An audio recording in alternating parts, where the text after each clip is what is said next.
இப்போ நம்ம வெண்டைக்காய் பொரியல் எப்படி செய்யறதுன்றது பார்க்கலாம். வானல் வந்து நல்லா சூடானதுக்கப்புறம் அதை நம்ம வந்து எண்ணெயை ஊற்றிக்கலாம். எண்ணெய் கொஞ்சம் நல்லா சூடாகணும். சூடானதுக்கப்புறம் நம்ம கட் பண்ணி வச்சுருக்க வெண்டைக்காவை அதில் போட்டுடணும்.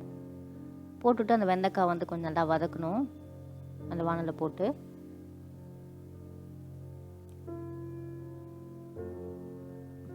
நல்லா கிண்டி விடணும். ஃபஸ்ட் நல்லா கொஞ்சம் எண்ணெய் ஊற்றிட்டு அதுக்கப்புறமா இந்த வெண்டைக்காவை போட்டு நல்லா வதக்கணும்.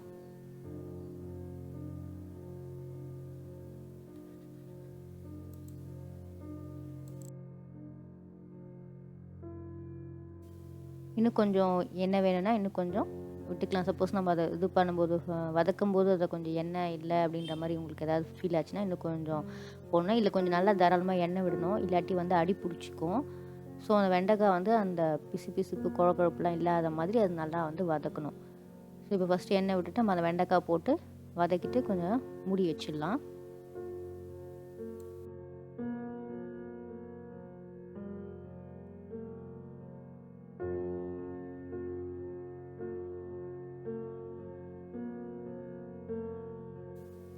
இப்போ இந்த மூடியை திறந்து நம்ம நல்லா திருப்பி ஒரு டைம் வதக்கி விடணும். அப்பப்போ கொஞ்சம் மூடியை திறந்து வதக்கி விட்டு திருப்பி மூடி வைக்கணும். இப்போ நான் உங்களுக்கு வந்து இப்போ அந்த இது நல்லா வதங்கினதுக்கப்புறம் பாருங்க, மூடியை திறந்து திருப்பி நல்லா வதக்கணும். நல்லா வதங்கிடுச்சு. இப்போ அதை வந்து நம்ம எடுத்துட்டு ஒரு பாத்திரத்தில் மாற்றிக்கலாம். சில டைம் வதங்கும் போது நமக்கு ஒரு மாதிரி பிசுன்னு லைட்டாக ஒரு இது மாதிரி வரும். ஸோ அந்த மாதிரி சில வெண்டைக்காய் வரும், சில வெண்டைக்காய் வராது. ஸோ அந்த மாதிரி வந்துச்சு அப்படின்னா நம்ம லெமன் ஜூஸை விட்டுட்டோம்னா நமக்கு வந்து அந்த பிசு தன்மை குழம்பு தன்மைலாம் வராது. ஸோ இப்போ நம்ம தாளிக்கலாம். தாளிக்கிறதுக்கு எண்ணெய் விட்டுக்கலாம். ஃபஸ்ட்டு எண்ணெய் ஊற்றிட்டு இருக்கேன். எண்ணெய் சூடானதுக்கப்புறம் கடுகு போடணும். கடுகு நல்லா வெடிச்சதுமே வெங்காயம் போட்டு வதக்கணும். நான் எப்போவும் சொல்கிற டிப்ஸ் தாங்க. வெங்காயம் நல்லா வதங்கிறதுக்காக கொஞ்சம் உப்பு போட்டுக்கணும். இப்போ சப்போஸ் நம்ம வெண்டைக்காய் வதங்கும் போதே அதில் உப்பு போட்டிருந்தோம் அப்படின்னா, ஸோ இதில் உப்பு போடும்போது கொஞ்சம் பார்த்து போடணும். மோஸ்ட்லி இதுக்கு வந்து நம்ம வந்து கல் உப்பு போட்டுக்கூடாது, தூள் உப்பு தான் போடணும். வெங்காயம் வதக்கிறதுக்கும் இந்த வெண்டைக்காய் பொரியல் பண்ணாலே வந்து நம்ம தூள் உப்பு தான் யூஸ் பண்ணணும். ஏன்னா வந்து நம்ம இது எதுலேயுமே வந்து தண்ணி ஊற்றி குக் பண்ண போகிறதில்ல, தண்ணி ஊற்றி சமைக்க போகிறதில்ல. அதனால் வந்து நீங்கள் கல் உப்பு போட்டிங்கன்னா அது வந்து கரையாது, அங்கங்கே அப்படி எப்படி இருக்கும். அதனால் வந்து இந்த வெண்டைக்காய் பொரியலுக்கு நம்ம தூள் உப்பு தான் யூஸ் பண்ணணும். உப்பு போட்டு நல்லா வெங்காயத்தை வதக்கணும். உப்பு போட்டோம்னா நமக்கு வந்து வெங்காயம் சீக்கிரமாக வதங்கிடும். கொஞ்சம் போட்டு நல்லா வதங்கி விடணும்.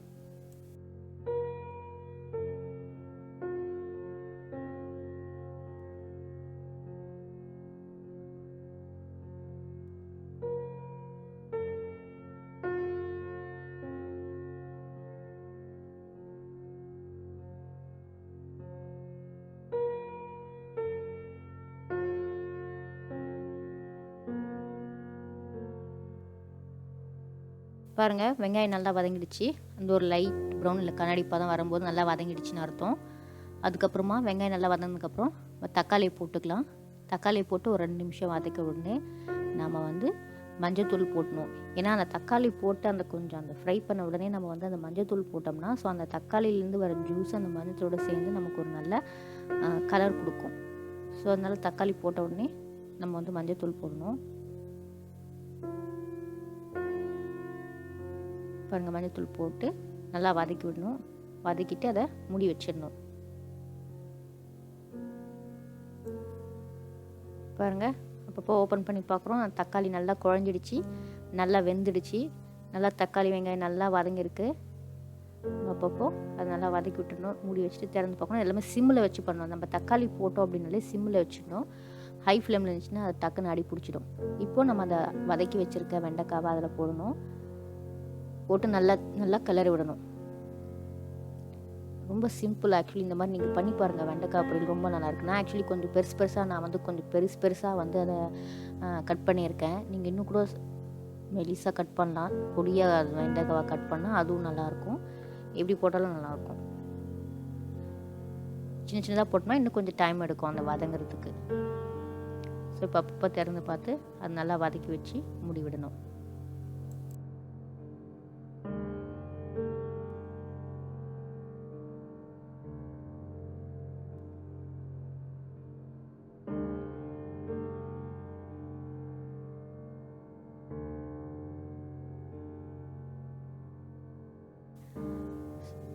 இப்போ நல்லா வெண்டைக்காய் வதங்கினதுக்கப்புறம் நம்ம வந்து மிளகாய் பொடி போட்டுக்கலாம். மிளகாய் பொடி காரத்துக்கு தகுந்த மாதிரி போட்டுக்கணும். நான் வந்து ஒரு 2.5 ஸ்பூன், இது வந்து 2.5 ஸ்பூன் மிளகாய் பொடி போடுறேன். நான் போடுறது வந்து பியூர் மிளகாய் பொடி இல்லை, இது வந்து குழம்பு மிளகாத்தூள், நம்ம குழம்புக்காக அரைச்சி வச்சுருப்போம்ல, ஸோ அந்த குழம்பு மிளகாய் பொடி நான் போடுறேன். அதை போட்டுவிட்டு நல்லா வதக்கி விடுங்க. நமக்கு ஃபஸ்ட்லேயே சில டைமில் அந்த குழகுழப்பு இது தன்மை வரலன்னா, ஒருவேளை இந்த மாதிரி மிளகாய் பொடி போட்டு திருப்பி நம்ம நல்லா வதக்கி விடுவோம்ல, அப்போ வந்தாலும் நீங்கள் இந்த ஸ்டேஜ்லேயும் வந்து அந்த லெமன் ஜூஸ் சொன்னோம் இல்லைங்க, அதை ஊற்றி விட்டு நல்லா கிண்டி விட்டுட்டு மூடி வச்சிடலாம். ஸோ நமக்கு அந்த பிசு பிசுலாம் போயிட்டு வெண்டைக்காய் நல்லா வதங்கி வரும்.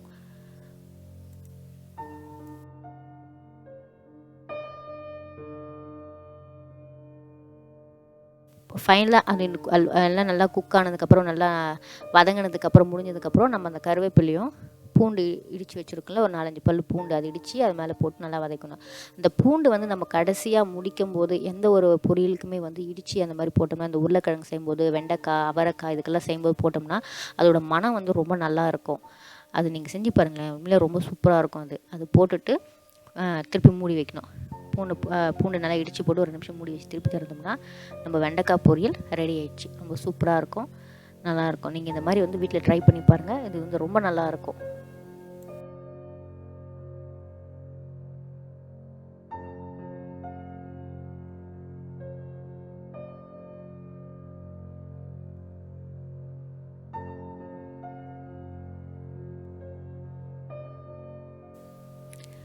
அப்புறம் அந்த வெண்டைக்காய் நல்லா வதங்கி மூடி வச்சோம்னா உடனே அதை எடுத்து நம்ம வேற ஒரு பாத்திரத்துக்கு ஷிஃப்ட் பண்ணாமல் அதை நல்லா வதக்கி விட்டு திருப்பி ஸ்டவ் ஆஃப் பண்ணிட்டு மூடி வச்சுட்டு ஒரு 2 நிமிஷம் கழித்து நம்ம அதை மிக்ஸ் பண்ணோம்னா அந்த அடி பிடிக்கிறதெல்லாம் வந்து ரொம்ப கஷ்டமாகாமல் அந்த ஒரு ஆவிலே வந்து அதெல்லாம் ஈஸியாக வந்துடும் நமக்கு அந்த காயெல்லாம் எடுக்கிறதுக்கு.